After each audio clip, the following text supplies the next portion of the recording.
It was one of those summer nights that start off with laughter and end with silence.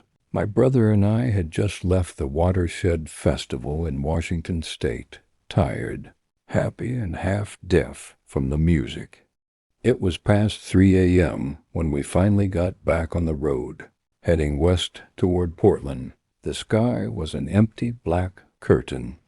No stars, no streetlights. Just the soft hum of the river beside us and the long stretch of asphalt winding through the gorge. We were alone, completely alone. I remember the dashboard clock flicking from 3:11 to 3:12 when the first thing happened. A faint pair of headlights appeared far ahead, small, distant, almost floating in the dark. My brother pointed and said, "Looks like someone's up early," but the car didn't seem to be moving right.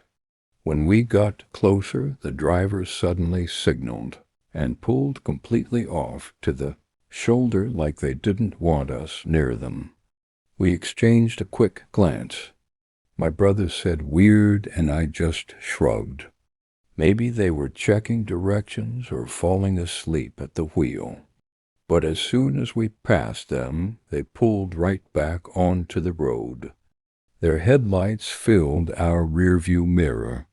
They sped up, moved into the left lane like they were going to pass, then slammed right in front of us, cutting us off. No reason, no hesitation, just pure aggression. My brother cursed under his breath and slowed down. "Okay, maybe drunk," he said. But something about the way that car moved felt deliberate, sharp, calculated. A few seconds later, their right blinker flashed again. They slowed down and pulled over to the shoulder again. I felt my stomach twist. "Don't stop," I said quickly. "Just keep going." We'd passed them for the second time, my heart hammering like a drum.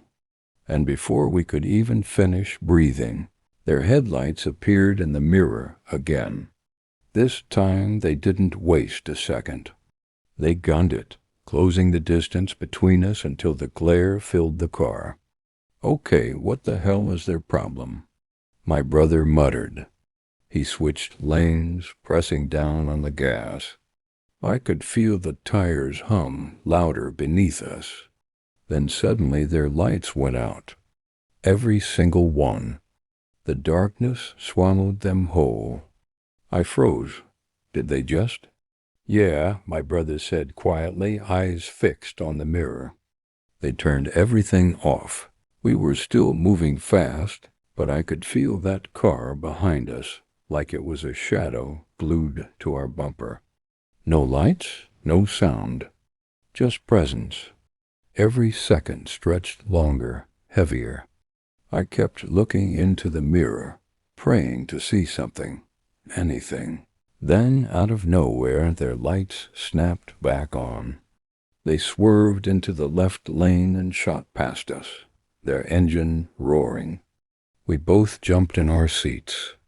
My brother gripped the steering wheel tight. "They're insane." For a few seconds, their red taillights flickered ahead of us and then vanished around the bend. Silence again. Only the river whispering through the trees. We drove for maybe 5 more minutes in stunned quiet, both of us too shaken to even speak. My hands wouldn't stop trembling. That's when I saw another pair of headlights appear far behind us, getting closer. This time I felt a wave of relief. Another driver. Another witness. The weird car never showed up again after that. It just disappeared into the darkness like it was never there. When we finally reached the nearest gas station, we pulled over, both of us still shaking. My brother kept saying they were just messing with us. Probably some idiot. But the way that car moved, the way it cut us off, waited, and killed its lights, I don't know. Maybe it was just a prank. Maybe it was something else. Sometimes when I can't sleep, I still picture that moment, the blackness swallowing their car, headlights gone, but knowing they were still there, following, waiting. And I wonder what would have happened if that other car hadn't appeared. So next time you're driving home late at night and you think you're alone on the road, just remember, you might not be. And if you made it this far, hit that like button and subscribe before someone else turns off their lights behind you.